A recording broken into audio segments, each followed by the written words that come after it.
With Matthew Stafford out of the picture, where should the New York Giants turn to next for their bridge quarterback option and why?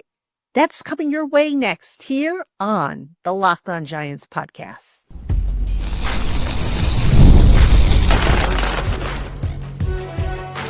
You are Locked On Giants, your daily New York Giants podcast.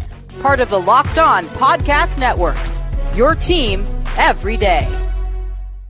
Hello, New York Giant fans, and welcome to another edition of the Locked On Giants podcast, part of the Locked On Podcast family, your team every day. I'm your host, Patricia Traina, credential member of the New York Giants media for Locked On, as well as for New York Giants on SI, which is where you can find all my written work. And as always, welcome on into my Blue Crew community members, my everydayers, my newcomers, and everybody in between. Thank you so much for spending part of your day with us here on the Locked On Giants podcast. And on today's show, Matthew Stafford, as we know, has gone back to the Los Angeles Rams. So where did the Giants go to next? What's their best options and why? I did an article over on New York Giants on SI about this. I want to talk about it in a little bit more detail here on the show. So we'll run through that in the first segment, and then we'll turn our attention to free agency, which kicks off next week. Where will the Giants spend some of that $50 million in cap space that they have? Other than quarterback, obviously. So we'll take a look at a couple positions and I'll give you some names. And then finally, there's a development that might be worth watching that has to do with the quarterback situation and the draft. And I'll tell you all about that in segment 3. So that is our show for today. Again, welcome on into everybody.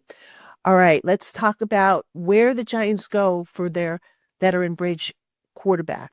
Now, I did an article, like I said, on New York Giants on SI, and I had 5 names. I put down Justin Fields, Sam Darnold, Jameis Winston, Aaron Rodgers, and Russell Wilson. And I took Jimmy G off the list, by the way, because the more I dug into it, the more I don't think it made sense. But anyway, I'm going to narrow that list down to 3 for you because I don't think Justin Fields is going to be an option. I think the Steelers are interested, or at least there was a report that the Steelers are interested in retaining him. I'm not so sure Sam Darnold is going to be an option because there's a chance he could stay out there in Minnesota. And even if he doesn't, I don't know that he'd want to come back to the New York area after how his career with the Jets kind of went down the tubes the way it did. So I narrowed it down to the 3 guys, Jameis Winston of the Browns, Aaron Rodgers, soon to be the ex-quarterback of the Jets, and Russell Wilson. Now I'll go through each one. Russell Wilson, who was with the Pittsburgh Steelers last year, as everybody knows, he had a cup of coffee with the Giants last offseason. And because the Giants weren't willing to say to him, okay, yeah, we're going to have a quarterback competition between you and Daniel Jones when Daniel is healthy, Russell Wilson basically didn't want any part of that. He wanted an opportunity to have a chance to start. The Giants weren't willing to give that to him, so he moved on. Now, I could very easily see, if the Steelers don't retain Russell Wilson, and again, there's a report that they prefer Justin Fields over Wilson, I could see the Giants revisiting with him. I am not so sure, though, that Russell Wilson is the best fit for the Giants. And here's why I say that. If you go and you look at what the Steelers had Russell Wilson doing in their offense, there were a lot of checkdowns, a lot of short throws, not a whole lot of deep throws.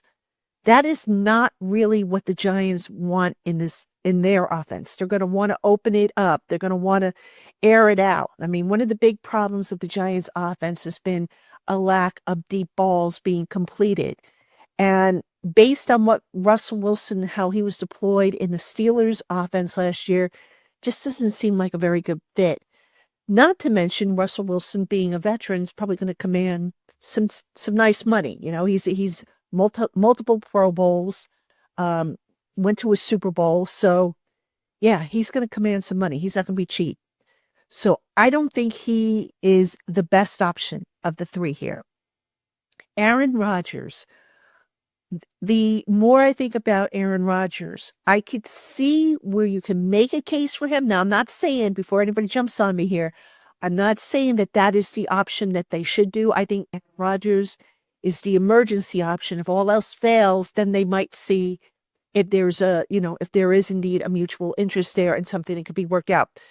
But if you're arguing for Aaron Rodgers, you can make the case that given how Aaron Rodgers' career with the Jets wasn't very good, he probably is going to be motivated to want to come out swinging.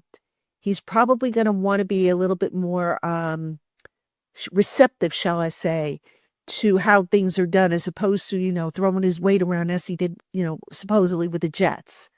So you could make that case for Aaron Rodgers, but then again, you could also make a case against him. And that is that he's on the decline. His stats went down and he's on the decline. So I'll give you some numbers here. Last year, he had 12 losses, which, losses are not all the quarterbacks doing, but it's a stat that gets tacked onto their record. Fewest yards per pass attempt at 6.7, and his quarterback rating was at 90.5. Those numbers were the lowest since he became a full-time starter in 2008.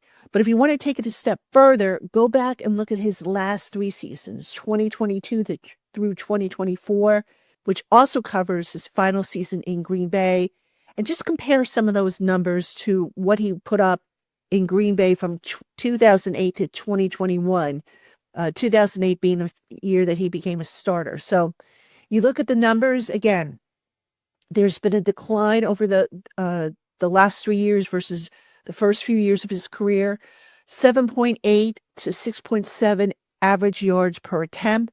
His touchdown to interception ratio, 4.9 to 2.4.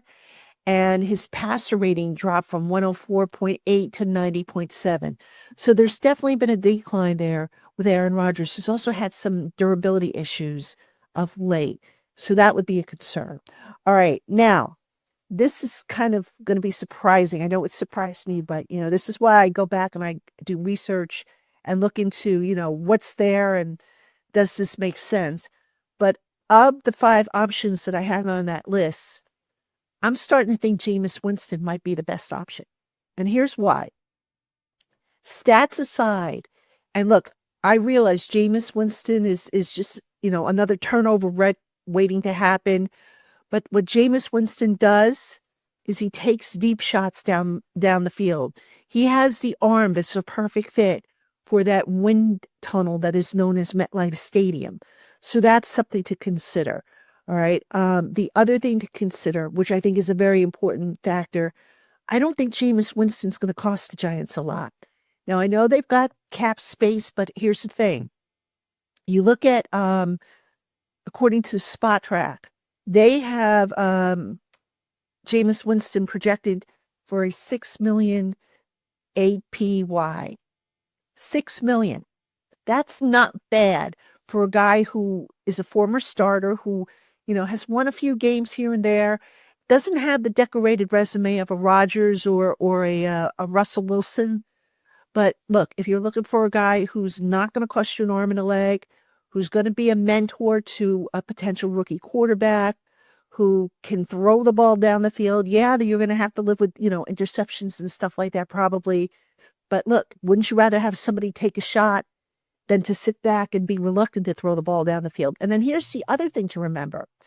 The Giants will, in all likelihood, draft a quarterback, whether that be on day 1 or day 2 or maybe even day 3. Who knows? They're going to have to, obviously, pay that quarterback.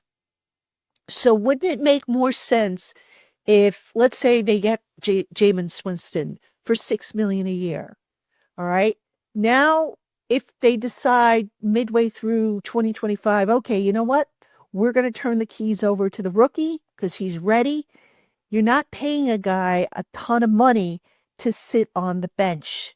All right. Because that's kind of what happened. If you remember in 2019 with Daniel Jones and Eli Manning, Eli, I think at the time was getting $19 million to sit on the bench for most of the season, which, it was Eli. So you can't really pick a bone with that. But the point being is, if you're going to spend money, wouldn't you rather spend it, wisely so that you have money during the season to make emergency moves, or you have money when guys get cut after training camp to spend, and you don't have to, you want to have the money so that you don't have to kick the can down the road at any point where you have to restructure contracts and stuff. So for me, is Jameis Winston the ideal, scenario? I think given the options, I would say yes. Obviously, Matthew Stafford would have been the answer. I think he's not coming. I think Jameis Winston, if you add everything up, he can be the answer. And he wants to come to play with the Giants. Well, great. Now, will he get out of Cleveland? I don't know. We'll talk actually a little bit more about that later on in the program. But he did say back during the Super Bowl that he expressed an interest in playing for the Giants. So we'll see if that happens. Obviously nothing's going to go down until next week when free agency starts. So we'll see how that all plays out. All right. Coming up next, speaking of free agency, we're going to talk about other positions and some names that the Giants could potentially pursue in free agency. Where do they need the most veteran help? And what does it mean for the unit that, we're targeting here? I'll tell you all about it right after this. Hey, Giant fans, when the game tips off, the NBA action is just getting started, and there's no better place to get in on it than FanDuel, America's #1 sportsbook. With FanDuel, you could place live bets throughout the game, so that even if you miss the opening tip-off or you want to bet on a fourth quarter comeback, you can stay in the action. And if you're looking for a bigger payout, you can even combine your live bets into a same-game parlay. The app is easy to use, and when you win, you get paid instantly. Right now, new FanDuel customers can get $150 in bonus bets if your first $5 bet wins. Just visit FanDuel.com to join today. That's FanDuel.com for your shot at $150 in bonus bets. Make every moment more with FanDuel, the official sports betting partner of the NBA. All right, Giant fans, welcome back to the Locked On Giants podcast. I'm your host, Patricia Traynor. We're still 5 days a week because, look, we've got free agency coming up. It's going to be busy these next few weeks, and we're going to try our best here at the Locked On Giants podcast to stay on top of everything. So I hope you will continue to check out the channel, or if you listen over on our audio platforms, that you will continue to check those out as well. All right, let's talk free agency.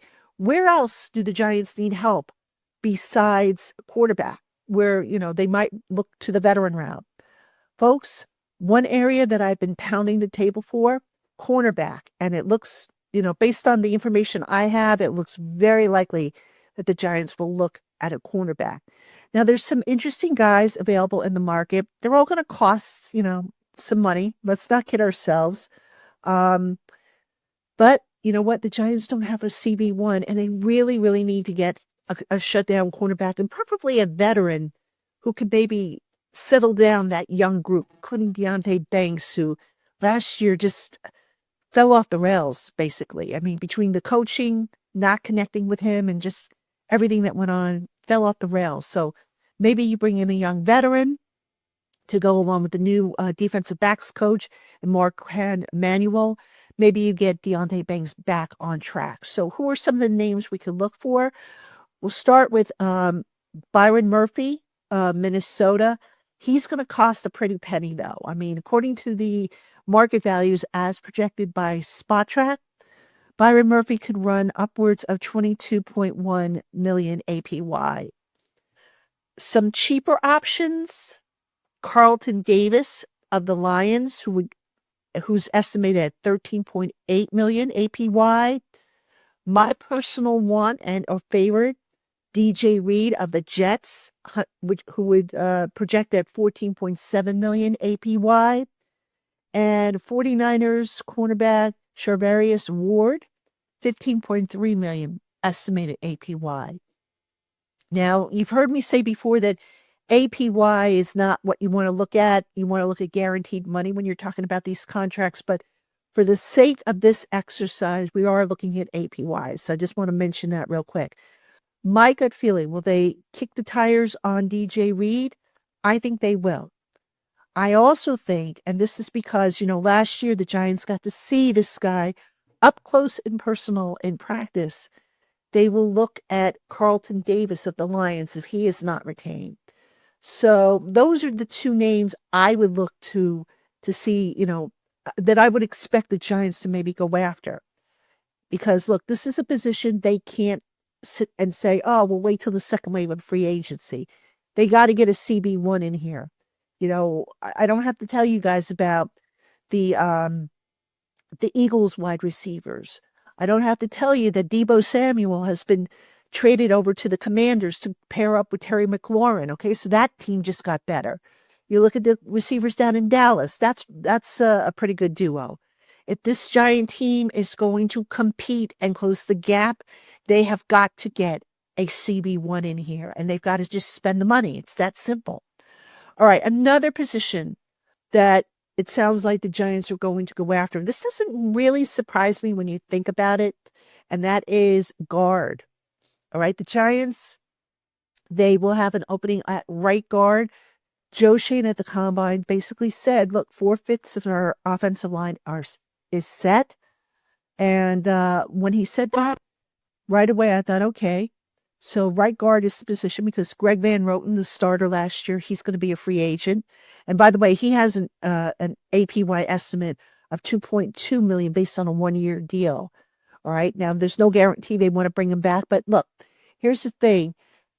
The veteran route last year worked out well for the Giants before injuries started to hit the group. All right. They signed John Runyon. They signed Jermaine Illuminor. They added Greg Van Roten. The line wasn't that bad when it was healthy. It's when the injuries started and exposed all the depth issues that they had. That's when it became a disaster. So I fully expect, given that this team is going to have a new quarterback, potentially a new rookie quarterback for the long term, I fully expect the Giants to go the veteran route for the missing guard piece. All right. I still say they should draft some talent and get that talent developed and ready to go if there is injuries, because that has been my biggest gripe with the offensive line. I don't feel that they have enough talent that they can easily roll out if there is an injury and not miss a beat. But, that's, another topic there. So one other point about, getting a veteran for the right guard spot. That means to me that Jake Kubas, who played not too bad last year when pressed into action, probably not ready. I think Kubas is the guy they're trying to groom and cross-train so that he can play center. So maybe there's a little bit more work to be done there. The Joshua Ezeudu, he's entering his 4th year now, and I hate to say it because he's such a sweetheart of a person, but if he hasn't developed by now, I don't think there's much hope for him. I really don't, and I hate to say that because I know he works at it, but the consistency just has eluded him throughout his career. And then there's Evan Neal. Now, I still think the Giants are going to cross-train Evan Neal at guard. I also have a gut feeling, and I could be wrong here, that, Evan Neal will probably be their swing tackle. I think he's the guy they might want as their swing tackle because they really don't have one, if you think about it. Evan Neal has played right tackle. I think he played left tackle in college, so they'd have to get him used to that side as well. I could see that being the way they go with Evan Neal, whose option year, by the way, I don't see them picking up. All right, now, that being said, who are some guards that they can maybe look at? Let's see, I've got Mekhi Becton of the Eagles, who has an APY estimate of $10.2 million. Although I don't know if Mekhi Becton is going to want to come back here necessarily. Will Freeze, I think is how you say it. It's spelled Fries, but I think it's pronounced Freeze. At the Colts is an option. Van Roten, re-signing him is an option, although, again, he's not a long-term option. But a guy I really like and I'm kind of intrigued by, and I wonder if the Giants are going to kick the tires on him, is Tevin Jenkins of the Chicago Bears, who has a estimate of $10.3 million APY. Jenkins, just, doing the research that I did on him, 2nd-round pick of the Bears, not a bad prospect. He's been pretty effective. So You know, with guards expected to command big bucks, I think the Giants are going to have to spend or want to spend money to shore up that offensive line, because that offensive line has got to be solidified. You're bringing in new quarterbacks, whether veteran, rookie, or both. You better make sure that line is solid. And right now, you just can't say that when you have a hole on one of them. So that's, those are two of the positions I think the Giants will definitely spend free agency money on. Now, will they also maybe look to spend on a wide receiver too? Initially I thought they might, but having thought about it, I think maybe they're going to look in the draft, because wide receivers too, they could be so expensive. So if the trick is, draft and develop, do that. And oh, by the way, there's been reports that if the Giants sign Aaron Rodgers, he's going to want to bring Devontae Adams over. I don't know that I would like to see that. No disrespect to Devontae Adams, but the Giants' number one receiver is Malik Neighbors. And, I think the Giants, if they lose Darius Slayton, and I hope they don't, by the way, I hope they work something out, but I don't think they will. They're going to need a wide receiver too, that can get down the field, stretch the field, take some of the onus off of Neighbors. I don't think I would necessarily go in the direction of Devontae Adams, even if Aaron Rodgers came here and he begged Joe Shane to do it. I don't think I would. So that's my take. Now, could the Giants maybe look at safety, given that the draft class at safety is not great? They could, but I don't think they're going to necessarily prioritize that. I would be kind of surprised, even though, the depth there is kind of thin. I think maybe the Giants will look to draft at that spot, and maybe even a day 2 pick. Who knows? A late day 2 pick. So those are the key spots. Again, just to recap, quarterback obviously is going to be a free agency high need. Cornerback is going to be a high need, and offensive line, specifically guard, is going to be a high need. And if they could find a guard, by the way, who could also play center, even better. So that's how I see that kind of playing out. All right. Now, coming up next, there is a development that I don't know if this is going to affect the Giants and what they might want to do in the draft, but I'm going to talk about it anyway, because I just found it kind of interesting. And I got to thinking, okay, what if this, and this happen? Would this, and that happen for the Giants? I'll explain what I mean right after this.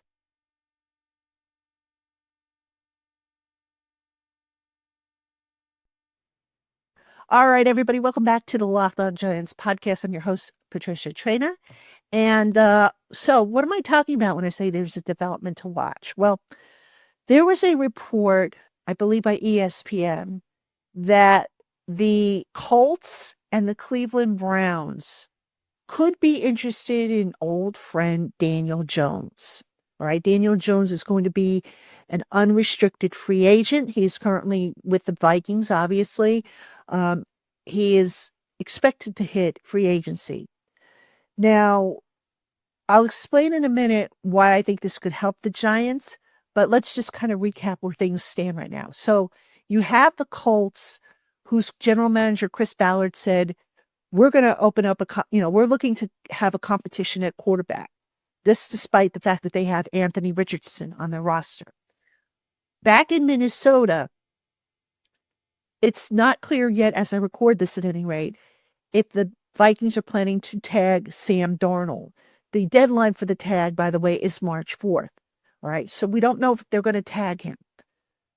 You also have, for the Minnesota Vikings, they drafted J.J. McCarthy last year, who is rehabbing from knee surgery.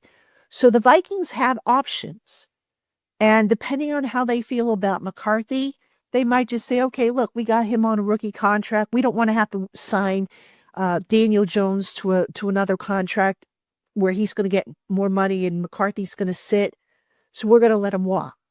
On the flip side, they might say, okay, you know what? McCarthy missed all last year, his rookie season. So it was a redshirt year for him. So we want to have a Daniel Jones on the roster to be, a potential mentor. But here's the thing. The Cleveland Browns are also reportedly interested in Daniel Jones. Why do I mention that? Well, who's got the number 2 overall pick in the draft? Who needs a quarterback probably more desperately than the Indianapolis Colts?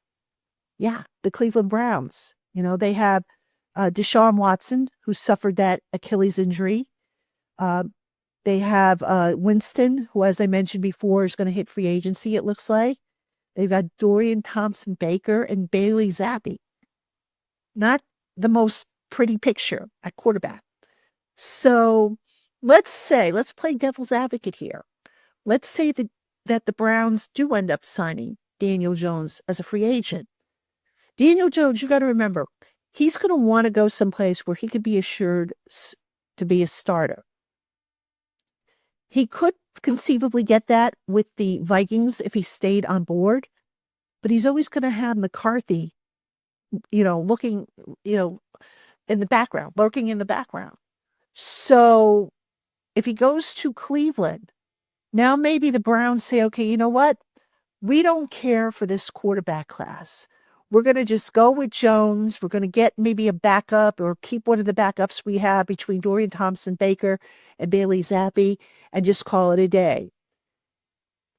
Why does that help the Giants? Well, obviously, if that scenario plays out, now the Browns don't need a quarterback. They don't take a quarterback, and one of Cam Ward or Shedeur Sanders potentially falls to the Giants at 3.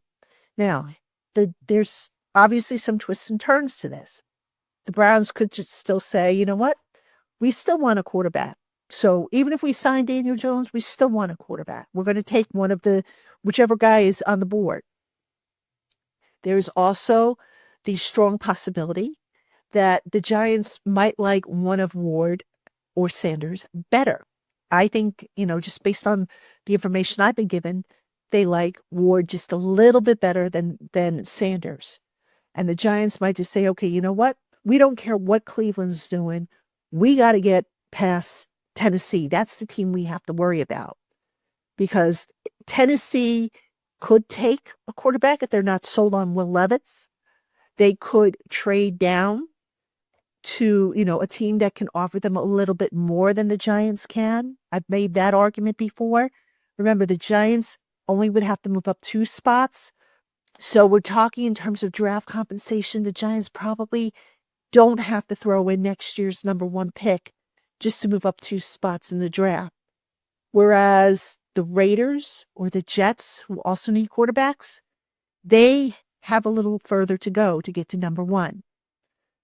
So, the Jets, I think, are 7th in the order, and I believe the Raiders are 6th.